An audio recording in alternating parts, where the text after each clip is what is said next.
What's up, family? Thank you for tuning in to the DreamNation podcast. My name is Casanova. I'll be your host, and I'm excited to be bringing to you entrepreneurs, thought leaders, and trailblazers from around the world. Stay locked in with us because we're about to go on a journey that will change your life.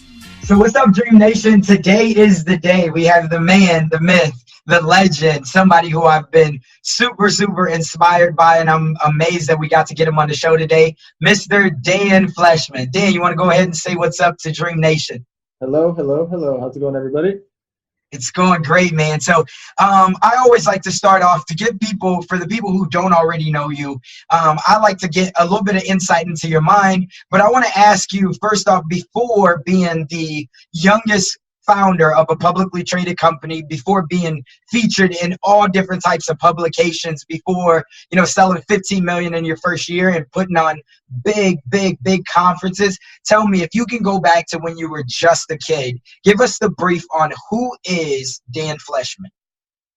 So I was the kid that grew up with very little money, and I had to work morning, noon, and night just to help us. Like 4 years old, I was selling comic books and baseball cards and candy at school and doing everything I could to just save up money so that I wasn't a burden on my mom. And so in high school, I was working 3 jobs and saved up enough money to be able to start my first company. God, I love it. So growing up, you had nothing, which so many people can relate to. Were you inspired by someone else? Or where did that mindset come from to where you were going to start a company? Because just, selling things here and there, there's a lot of difference from starting a company which you'll then take public, right? Yeah. So have you ever been thrown into the middle of a pool? You don't really have a lot of options but survive, right? Right. Well, for me, I'll be honest, I can't. Most black people, probably can't swim, and I can't swim neither. So I've never been thrown in the middle of a pool. So if you get thrown in the middle of the pool, you'll figure it out. Right. Absolutely. Life makes you adjust.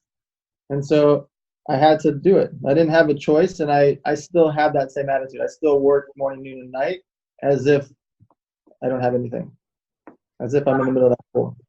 And so I didn't have a choice. That was it. I wanted to survive. Got it. No, I love it. And so talk to me, you said, even right now, I still always got to make it work. And one thing that I've heard you say time again is how efficient you are with your time, right? And how you don't own a car. Is this correct? Yeah. Tell me the mindset behind that. So in LA, you're sitting in traffic for a little over 2 to 3 hours per day just to do normal stuff, not even like a full commute. And so, if you times 3 hours times 365 days, that's 1,000 hours sitting in the car. You know what I can do with 1,000 hours extra time working? It's being in the back of an Uber, like working on my phone. A lot. 1,000 hours is a lot. So whatever you think your 1,000 hours is worth, like if you make $10 an hour, $20 an hour, $30 an hour, times that by 1,000, starts to add up, right? Right. But what if you make $100 an hour?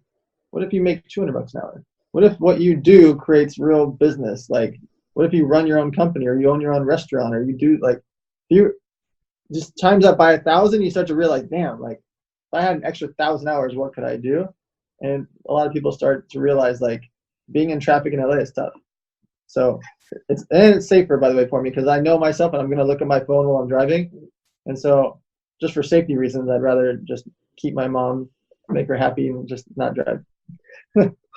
I love it. So talk to me about strategies though, like when you talk about being more efficient with your time when you're not driving, because in the world that we live in today, everything's so noisy. And just by scrolling through Instagram and all these other things, you take away from your productivity and efficiency. So for you, is there a strategy behind, okay, while I have this 1 hour or 2 hours in this car ride, here's the things that I'm going to focus on, and here's the things that I'm going to make sure that I don't do? Is there any strategy behind it? Sure. If I'm on social media, it's to be up to date on stuff. Like I'm not there to peruse other people's lives for a long time. I follow the people that I want to follow, and I follow the businesses, brands, and news outlets that I want to follow to consume information and to keep my finger on the pulse, so I know what's going on. But I'm not there just to scroll for an hour just to be inside of social media. Like if I'm in there, it's because I'm like, oh, here's an interesting article. Oh, wait, this brand got funded. Wait, this influencer is working with who? Like I'm there for a purpose and to consume content. So my efficiency level is I do everything on group chats. So every client, every brand, every staff member, everything that we do, every social media campaign, whatever we're working on, every company I invest in, I have it all on group chats. I love it. I love it. And so when you say group, like, is it you, your assistant, who makes up that group? Yeah. Always, who's the core team? So I put the relevant people from my staff. So if an assistant needs to be there, great. If my CEO needs to be there, great. If my director of marketing or the person that's actually doing the social media campaign, whoever's directly involved is on the group chats. And from the client side or from the campaign side, I only put the people that are relevant to. I don't put everybody. I make it just the people that need to be in the room, essentially. Got it. Now, you've been building relationships since day one, right? Talk to me about when you first got started, seeing as you had nothing, what strategies did you use to be able to build these relationships very quickly? And are you from California? I was born in Riga, Latvia. It's a very small place. And then I grew up in Long Beach and then San Diego. So I was throwing events and going to events. And that's how I built relationships. I would go to all the different events in my industry and I would meet as many people as I could. And then vice versa, I would try to throw events for my industry or around different conventions to invite people over there to network with them as well. Now, with those reserver in game, right? Like, what I mean by that is, for you, I know you put on a lot of events, but I see you speaking everywhere. Like, you've probably spoke at 250 some odd events. Yeah. So when you're speaking at all of these different events and you're never selling really anything, you're just working on your personal brand. When you first started putting on these events, were you selling things? Because I think that's where a lot of people go wrong at, is they're trying to figure out how they can monetize it. But then Gary Vee's now come about and he showed you don't monetize the content, right? You find something else that you can monetize. Tell me what's your mindset on all of that? What happens is I throw my events for free because I want the brand side of it and I want more stuff to happen in the entrepreneur space. The hard part when people focus on the monetization is that you get different type of guests, meaning I get really powerful people in the room because they know I'm not selling them or pitching them anything, and because they want to meet with other powerful people that are coming. When it's known that it's going to be a sales fest, you still can get lots of people in the room and you can monetize it. And there's nothing wrong with it. I'm not saying it in a bad way. It's just a different type of room and a different type of experience. And the people's energy is different because instead of being sold, they're like, wait, I'm learning this whole time. Now everybody's like interacting. It's a different experience. So should you monetize an event? Yeah, of course. Why not? I'm not saying anything against it. Mine are different. I'm doing mine more like meetups and pop-ups, and I'm paying for everything because I just want people to do more stuff. And I don't have a clear end game to it. I just know a lot of stuff happens because I throw them. That's absolutely amazing. And I think that's the reason why I rocked with you from the first time I saw you on stage, because you are expecting, just like you said, people come up and they're like, okay, well, what's the catch? What's the catch? What's the catch? And then all of a sudden the first event goes by and you just dropped so much knowledge and they're like, okay, there wasn't a catch. And then the second time they're like, wait, there really is not a catch. And then third time it's like, okay, this is that guy, you know? So, but talk to me when you say, because there's been, in someone's mind who doesn't come from that type of a world where it's give, and have the mindset of abundance. Somebody, because in this world, a lot of the times they say you never get something for nothing, right? So, and it looks like there's a lot of smoke and mirrors. When you say you pay for all these things yourself, like, break down what that really means, because if you're paying for every event yourself, then it's like someone could go broke. Are you saying like, no, I'm just not monetizing the people to come, but I'm getting sponsorships? Like, how does this get paid for? Yeah, there's no tickets, there's no sponsors, there's no sales. I just pay for everything. Just pay for everything. I don't suggest people do that. You should get sponsors. I just don't. There is no reason you shouldn't get sponsors. I just don't, because I would have to charge too much to be associated with my brand and company. That it doesn't make sense for somebody to sponsor it, and I don't want to have to promote a company. Now, don't do as I do as I say. I'm saying you should get sponsors. Like, if you can get a water company, an energy drink, an alcohol, a jewelry company, a phone case company to sponsor it or get a booth, you should 100% do it. Not 99%, 100% do that. I just don't do it. And there is not a other reason than I just want to keep doing what I'm doing the way I'm doing it. And I don't want to have to shout out Bank of America on stage or Red Bull. And nothing against any of those things. It's just unless somebody's going to sponsor the whole year and do a huge check, I just don't need them to do it for me and for my situation. But I believe wholeheartedly, don't do what I'm saying in that regard. If you throw an event, you should happily get sponsors. Be proud that you have sponsors. Put their banners up, put them in the flyers, put them in the Evite, use events.com and put them on there. Like, be proud that you have sponsors. Have them have tables. Like, give them time on stage. Like, I just don't do it because my events are short, sweet, effective. I'll pay for it. Let's go. Got it. There's so much to unwrap in that, where you said don't do as I do as I say. And a lot of people have been asking you what your opinion are and what are you going to say as far as how they should be building a personal brand on social media. And that's where I've seen you speak the most at. So talk to me about, because you are helping companies, right? Like, you're helping companies tell their story better. You're helping them build their brands, but then you're also helping people, build personal brands. Do you think, as if I'm going to start a company, do you think that it's very important that I build them both at the same speed, or do you feel like that it's better? Tell me your mindset on that. So you building your company or your podcast or your business, it's critical to have the personal brand at the same time because they both play into each other. Can you name the CEO of American Airlines? I cannot. Can you name the CEO of Virgin Airlines? Yes, I can. See? There's a huge difference because one of them has a personal brand, right? Right. And because of Richard Branson's personal brand, he doesn't just have airlines. He's got 70 freaking other companies too, based on his brand. American Airlines doesn't have 70 other brands, right? Right. They don't have any other offerings. They have American Airlines. So a personal brand is critical, and it fits for most people in their business. Whether it doesn't matter if you're a personal trainer, a real estate agent, you have a podcast, you're an author, you're a lawyer, an accountant. It doesn't matter what it is that you do. You are a personal brand. You don't have a choice. You are a personal brand. It's up to you to tell the story, but no matter what, you are a personal brand.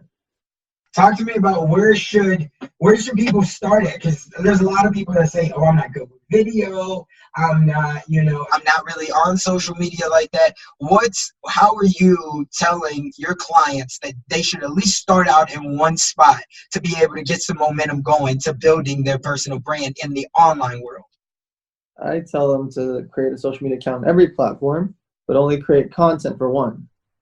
So if you create your content for Instagram, you can syndicate that and place it on Twitter, Facebook, LinkedIn, etc. You don't have to feel overwhelmed like, oh, I don't want to build 5 platforms today. You don't have to. You open up 5 different accounts with the same 5 bios, the same 5 headshots, and then you place your content that you're going to make for Instagram across every single platform. So you're only creating one piece of content that's on all 5.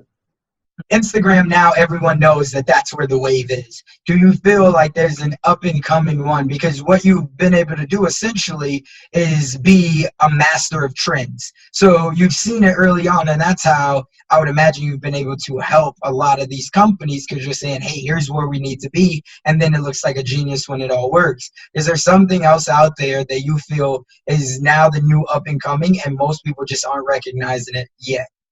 Yeah, it's called Holonis. HOLONIS. A friend of mine put in like 30 million into the company, and now they're getting another 8 figures from somebody else. And like, they basically built a way to monetize your personal brand, and it combines a bunch of social media platforms into one place. So it's kind of their tagline is monetize everything social. So I like that one a lot. They've got a good user base. They got a lot of influencers involved. Like, it's a real, there's tons and tons of platforms out there, but Holonis is the one that stands out. And then from the existing platforms that's really, really, really good now, it's called LinkedIn. Like, LinkedIn is just, now that they have photo and video, and now that you can add people so much faster and easier, it's really become a hot place to be at. I would agree. And it's one that there's still so much money on it because there's so many CEOs and executives, right, and they're living in their own world. But this gives them, because they're not on the Facebook and the Instagram, because it seems like so much noise. But with LinkedIn, they are, because they're looking for potentially their next client there, or they're looking for their next employee there, or their next CFO. So then they can also still consume some of that content without feeling like that they're just jumping into a world of noise that they have no interest in. So a lot of what you've told me, and I want to break it down a lot more, but a lot of what you told me is basically you're a serial entrepreneur. And for a lot of people that know me, I'm in the same realm of things. But one thing that I'll be honest that I've struggled with, and I know a lot of other people around me have struggled with, is most people will tell you to build this one thing, right? Focus, like Gary Keller, focus on your one thing. Well, when you start many different businesses, it starts to figure out, what is my end lane? Where am I trying to go? Does this really, is this thing really real, right? Because you're not looking at something that's necessarily tangible. What are your thoughts on that? Because you started many of businesses and worked with many of influencers.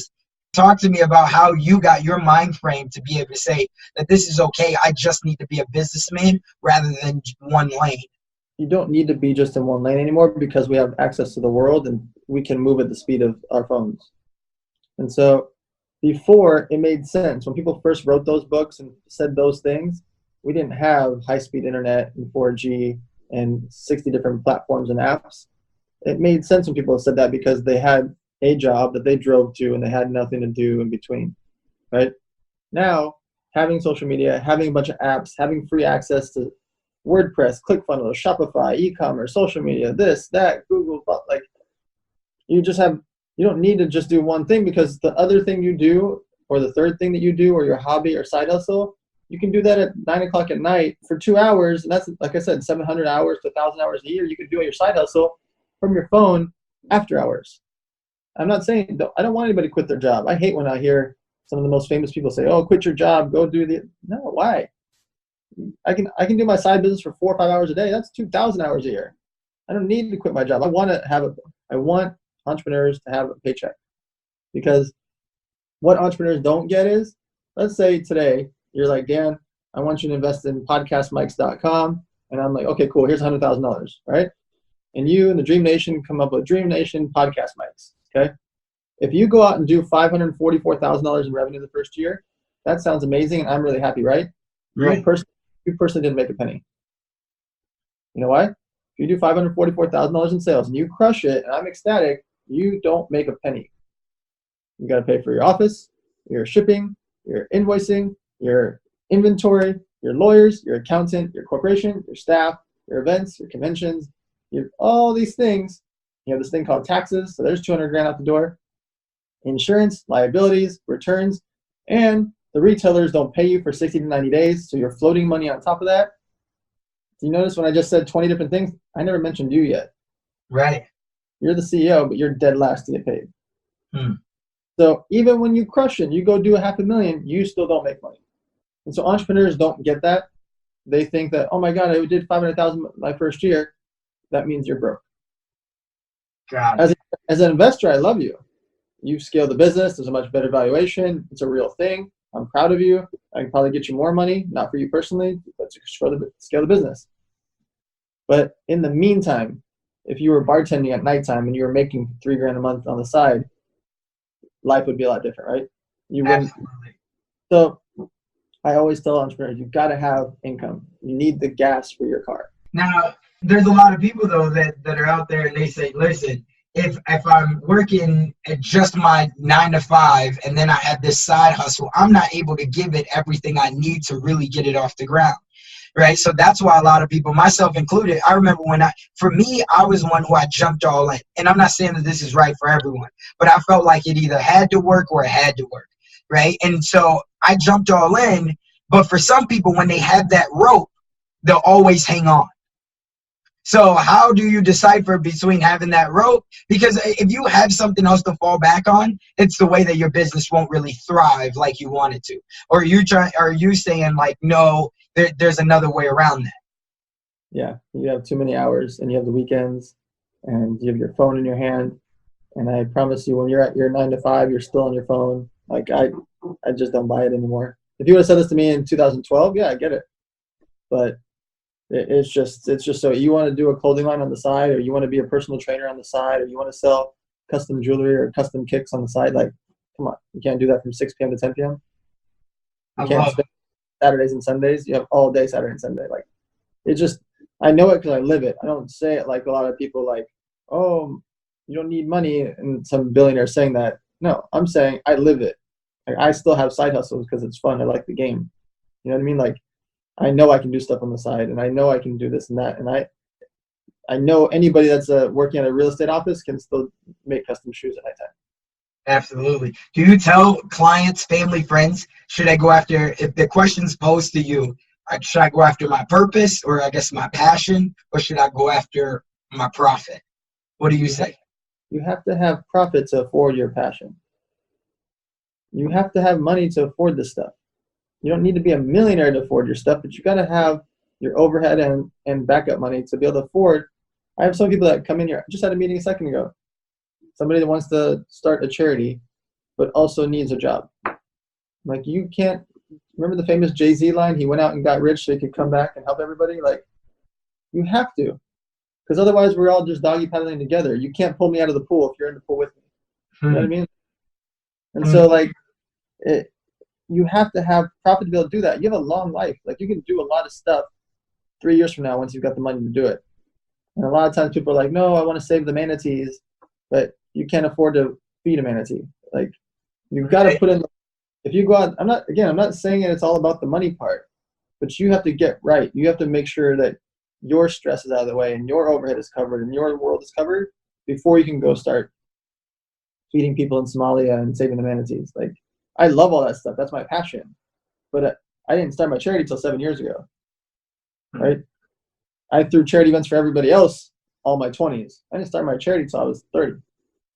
God, I love it, man. There's so much nuggets and so many knowledge bombs in there, as I like to say. For people right now that's looking to start their own business, because you've seen so many and you're investing in over 30, 40 businesses, right? How many businesses are you currently, angel investing in? I'm an investor in 33, and I'm on the board of, I don't know how many, but I invested in 33. Got it. Now, so for people who are coming out there and they're saying, hey, I want to start my own business, but maybe they don't have a lot of capital and they don't even know what business they want to start, what is a tip that you most likely give people of how they can, at least one, figure out what that business is, and then two, what's a easy way for them to get started where they can generate even another $200 to $300 a week right now? So my number one tip is this really, really short word called Google. You can find absolutely anything and everything about anything that you care about in seconds. We want to start podcast mics together, or we want to start beauty salons, or we want to start selling women's eyelashes. We can figure all that stuff out in minutes, like actual minutes. I can type in women's eyelashes millions, women's eyelashes funding, women's eyelashes acquisition, women's eyelashes exit, women's eyelash manufacturer, women's eyelashes best products. Like, I can find out the flaws, the competitors, who the investors are, who's the big dogs in the space, who messed up, who got sued, who makes the best product. I can find out everything before you make it to the freaking parking lot. And so when people are like, tell me it's not tough. Like, it's just not. You have access to the world on your phone right now, and you can find out about anything. And then you're like, okay, I want to make women's eyelashes and podcast mics. Great. Go to Alibaba.com, type in podcast mics, type in women's eyelashes. You're going to find hundreds of manufacturers. They have little ratings. Find the best ones. Contact 3 of them. Get a bid from all 3 of them. Like, you can do all this stuff now, and then you can only say, hey, I only have $200. Great. They'll send you $200 worth of podcast mics and $200 worth of eyelashes. You go set up a website on WordPress.com or Shopify.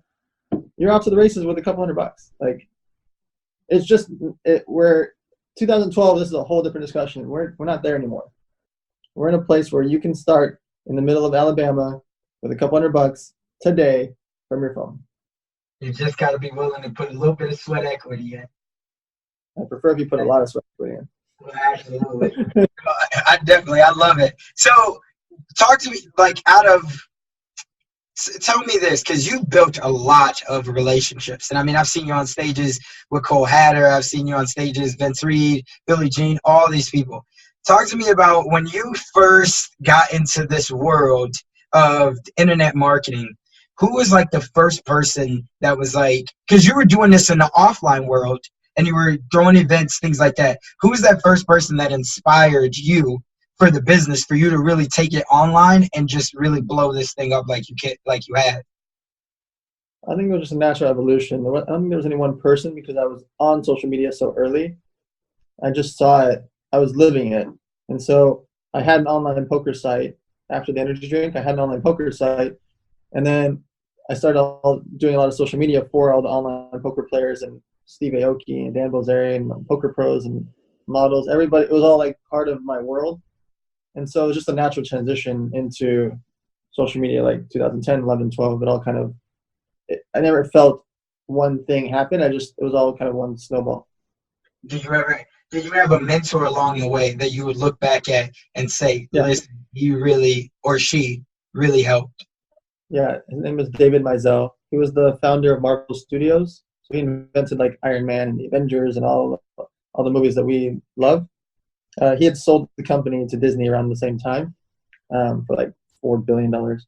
And then we became close friends, and he became my business mentor, and we would travel together and learn from each other. And, he got to feel like a part of the entrepreneur space, and I got to learn from the guy that created the best movies of all time.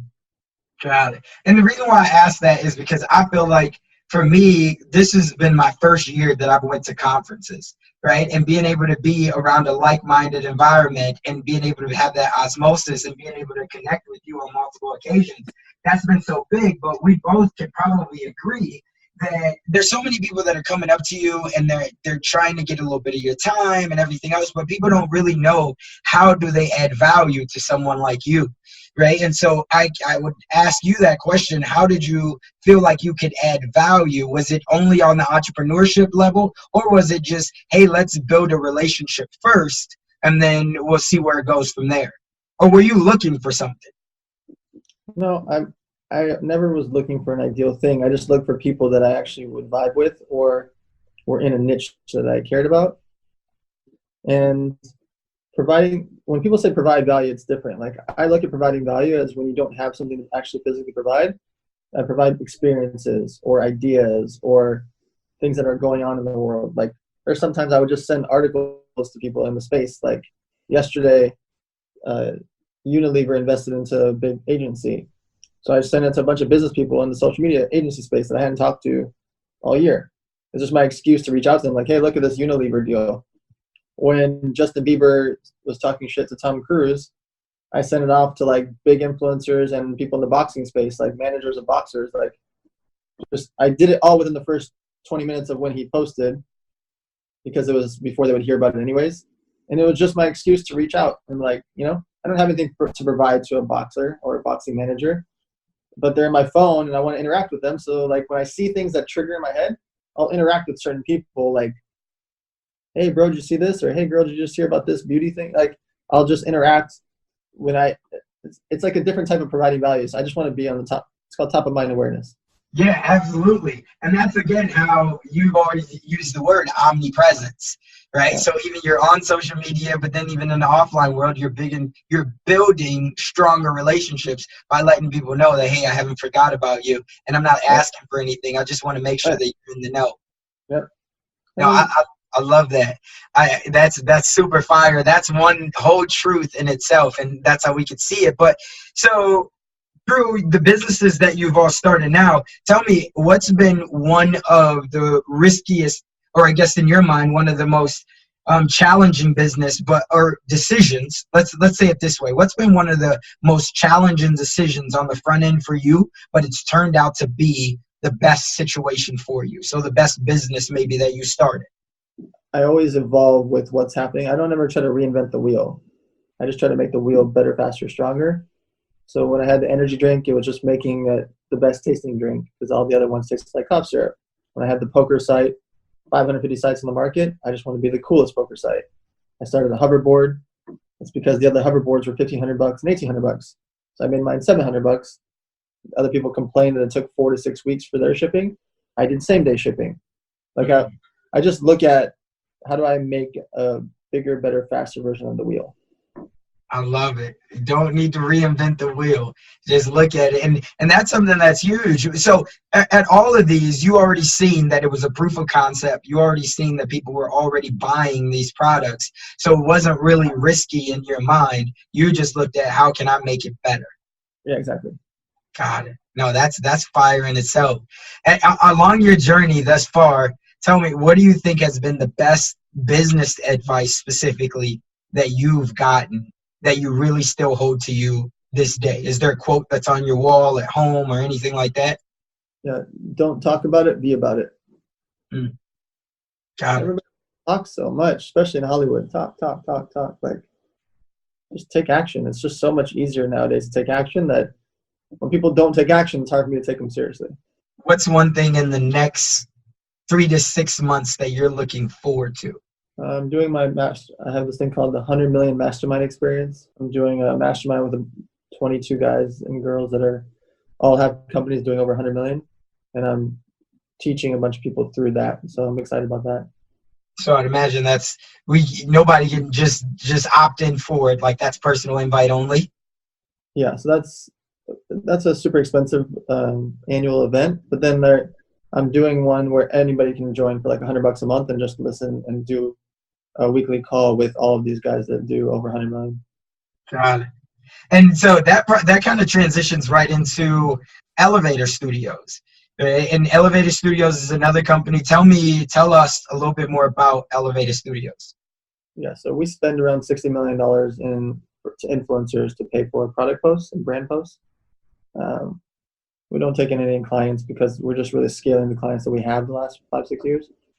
But essentially, all the products you see people posting on Instagram or celebrities posting about, we do almost all of those products, whether they're tea companies or supplement companies or mobile apps, hair vitamins, products, all the female fashion brands. We're running most of those campaigns to make products or brands famous. You don't take on new clients.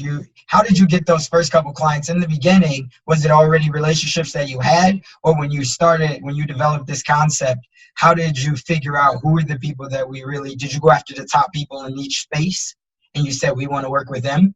So initially I just went after the people that fit the best on social media. That was Fit Tea and Fashion Nova and those type of brands. And then as I got those brands to do paid campaigns, their competitors and other types of companies like them just instantly wanted to work with us because we're already doing campaigns for them. And then as we started doing posts with the Kardashians and different types of rappers and celebrities, as people were seeing those campaigns happening, the other brands and clients would reach out to them to find out who the hell did that, and then they'd come to us. Got it. I love it. Is there very many I guess people in your marketplace that's doing? Do you have direct competitors, or is it just social media agencies as a whole? Yeah, there's a zillion social media agencies, but I don't look at anybody. Because it sounds like you're more of a niche luxury type campaign, social media campaigns. Is that right? Yeah, I mean, we don't just do luxury products. We're just like we do it at scale. So people have to spend a really large amount for us to do it at scale. So there's plenty of social media agencies. We have lots of competitors in that sense, but I don't call them competitors because I don't reach out to clients. It's all inbound. Just because we're really we want people to do it really big or not at all, and I'd rather just recommend them to work with other in that regard. Well, I want to be the first one to kick off this thank you train. I think that you've been phenomenal. You've shared a lot. For anybody that's looking to stay connected with you, where can they find you on any of the social media platforms? Yeah, so every social media platform, it's just at Dan Fleshman, FLEYSHMAN. And that's also a thing. Whatever you guys do when you make your social media accounts, it should all be the same screen name, same bio, same photos. Got it. And yeah, man, this has been so phenomenal. For anybody else that's out there that's listening to this, that's saying, you know what, I understand that he did it, he started all these companies, but I'm not strong enough, I'm not smart enough, maybe I don't have enough capital, I don't have the relationships. What's one piece of advice that you would give him or her that's listening right now? I literally wrote a book on this, and there's a free code to get the book for free. The code is Elevator. You just go to buythisbook.com, and it's how to set up your business for under $1,000. Every single person listening to this can come up with $1,000.